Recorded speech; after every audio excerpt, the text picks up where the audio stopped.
Hey, what groups do you belong to? Now you might think a lot. For instance, family group chats, Facebook groups, Discord servers, and etc. But no, I'm talking about the groups you interact with and one that you feel like you belong to the most.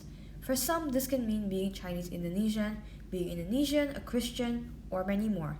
Now, for every group you identify with, there will always be an opposing group, so like non-Chindo or non-Indonesians or non-Christians.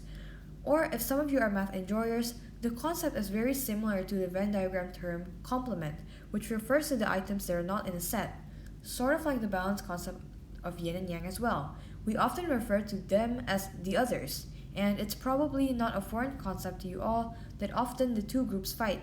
These conflicts can differ from minor to major ones that may even impact society as a whole. For example, fighting over land in the name of religion gave us borders, countries, and policies. Major religion conflicts like these even still happen these days, and you can probably see them popping up as a viral sensation on Twitter, Instagram, or other news outlets. Now, the big question is, why does identifying with a group inevitably causes conflict?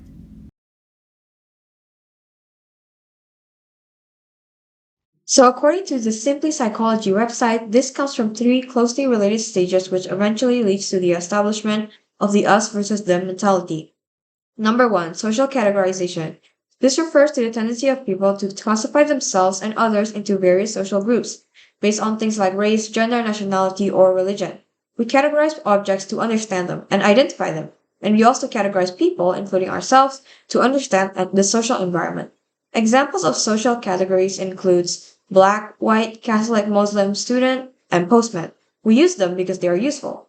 And although categorization helps individuals simplify the social environment, the downside to it is that it can lead to stereotyping.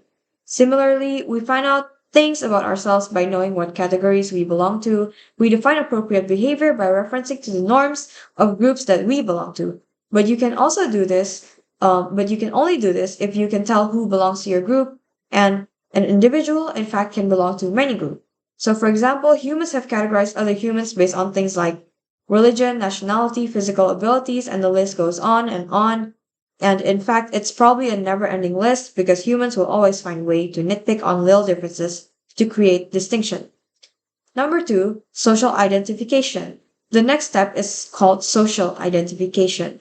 Once individuals categorize themselves as members of a particular group, they adopt the identity of the group, and the changes are often visible. The weird thing about hanging out with Regina was that I could hate her, and at the same time, I still wanted her to like me. Okay. You have really good eyebrows. Thanks. Move. Same with Gretchen. The meaner Regina was to her, the more Gretchen tried to win Regina back. She knew it was better to be in the plastics, hating life, than to not be in it all. Because Proof of identification can be observed from not only appearance, hair, attire, and style, but also social behavior or the way they interact with other people. As you can see, efforts of Katie's social identification are present in the scene. She starts to pay more attention to her appearance, changing the way she dresses just like the plastics do. She does not only begin to dress girlier with shorter skirts, tighter tops, curled hair, and painted nails. Good looking if you really look at her. I don't know. Now that she's getting fatter, she's got pretty big jugs. I could hear people getting bored with me, but I couldn't stop. It just kept coming up like word vomit. I have this theory that if you cut all her hair off, she'd look like a British man. Yeah, I know you told me that one before. But she also starts to get used to gossiping and also changing her way of speech. She starts dragging her words more by saying so and also in group exclusive slangs like fetch, gruel, and coolness. Hey, I'm having an art show, so you should take a night off from your double life. I want you to see it. Coolness. So, by participating in this shared identity, she hopes to gain acceptance and approval from the plastics, and more broadly, to be part of their social world. This exemplifies the social identification process where individuals align themselves with a particular group to enhance their social identity and sense of belonging. On top of that, Tajfel also says that there will be an emotional significance to your identification with the group, and your self-esteem will be bound up with the group's membership. Third step, number three, is social comparison. After categorizing and identifying with a group, individuals compare their group to others. This comparison is often biased in favor of one's own group, leading to in-group favoritism. Play some ball, y'all. Black inside, black inside, black inside. How many yards you figure you gonna get this season, bruh? You know, I ain't want to brag, Big Blue, but I figure on at least 1,000. But I ain't want to brag. Hey, didn't I tell you all them white boys weren't gonna play for no brother? Well, who needs them, baby? From now on, the Titans is gonna be powered by soul power, bruh. He said a soul power.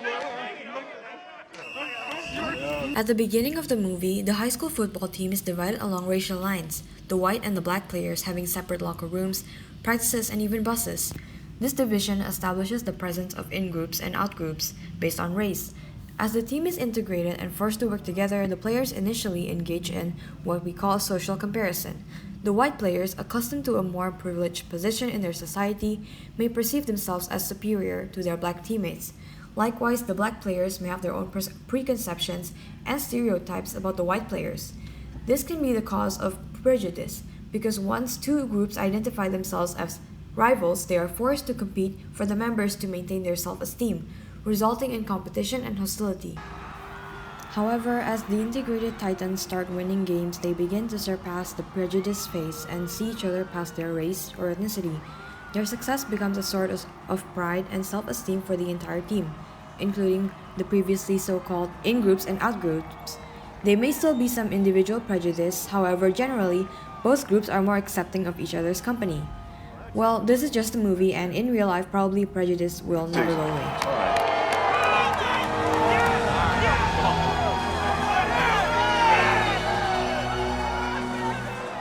Congratulations, Coach. All right, thank you, Coach. You did a good job. Thank you.